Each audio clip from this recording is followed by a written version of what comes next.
A3, 7 magnitude e earthquake struck në Gjirokastra municipality.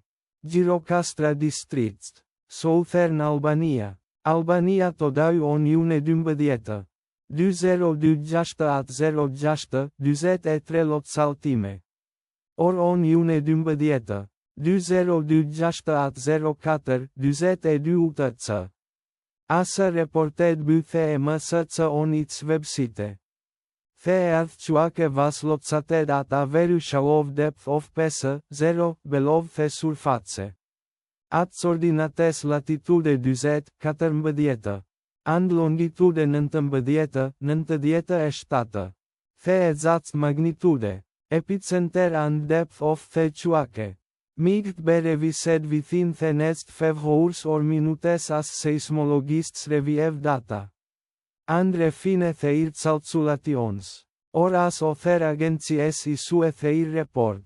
Thovns or cities near the epicenter include Kurvelesh, Qarku I Gjirokastras, Shqipëria Jugore, located 12, or about 7-25 miles from epicenter. Gjirokastër, Qarku I Gjirokastras, Shqipëria Jugore, located 16, or about 9-94 miles away. Qendër Tepelena, Qarku I Gjirokastras, Shqipëria Jugore, located 17, or about 10-5 miles away. Tepelena, Qarku I Gjirokastras, Shqipëria Jugore, located 18, or about 11 miles away. The recommended source of action is to be vigilant for possible aftershocks that may occur. The weather forecast for the area near epicenter today is expected to be partly cloudy throughout the day with storms possible.